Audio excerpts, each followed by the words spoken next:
This is English shorthand dictation number 271 and the dictation speed is 100 words per minute. Ready? Start. Honorable Chairman Sir, this bill concerns the security of this country. This amendment bill has been passed in the Lok Sabha in April. The bill moved by the Minister of External Affairs amends the Weapons of Mass Destruction and Their Delivery Systems Act 2005. The Act of 2005 prohibits manufacturing, transport, or transfer related to weapons of mass destruction and their means of delivery. Weapons of mass destruction include biological weapons, chemical weapons, and nuclear weapons. This amendment is to prevent persons or groups from financing such activities. The central government may freeze, seize, or attach their funds, financial assets, or economic resources, whether owned, held, or controlled, directly or indirectly. I would like to elaborate on the key features of the amendment bill. The Weapons of Mass Destruction and Their Delivery Systems Amendment Bill 2022 seeks to ban funding of weapons of mass destruction and also empowers the center to freeze and seize or attach financial assets and economic resources of the people engaged in such activities. Then the bill inserts a new provision stating that no person shall finance any activity which is prohibited under this Act or under the United Nations Security Council Act 1947 or any other relevant act for the time being in force or by an order issued under any such act in relation to weapons of mass destruction and their delivery systems.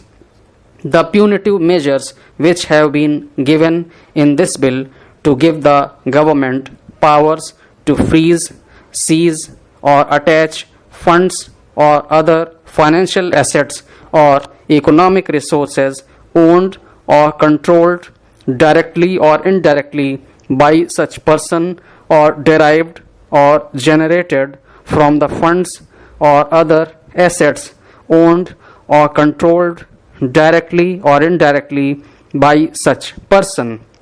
The financial sanction which has been mentioned in this bill empowers the government to prohibit making available funds, financial assets, or economic resources for any prohibited activity in relation to weapons of mass destruction and their delivery systems.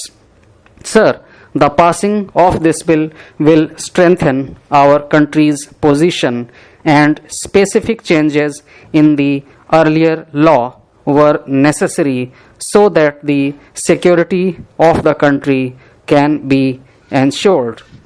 Upgrading a law which was 17 years old was necessary and thus it has come to this house for consideration and passing. Many other countries in the world have such legislations. The current requirement needs specific law and statutory ways to deal with the issue of national security. Therefore, I think that this amendment is absolutely necessary.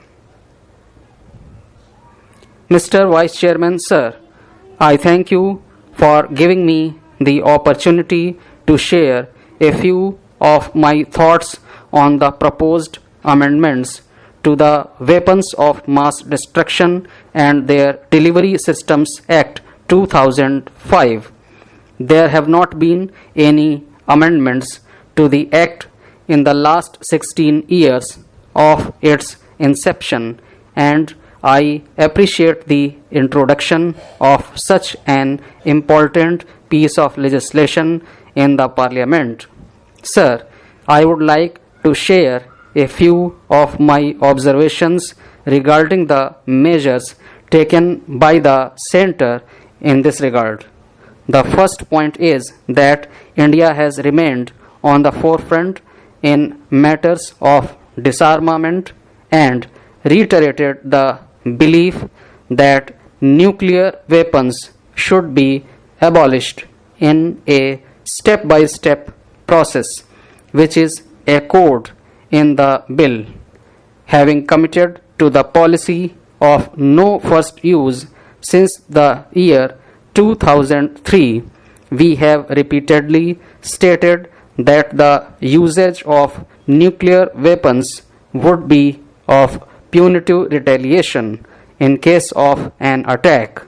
This bill also promotes our global efforts towards disarmament and strengthening the non-proliferation order, like supporting the Conference of Disarmament negotiations on an international convention prohibiting the use or threat of use of nuclear weapons and steps to reduce the risks associated.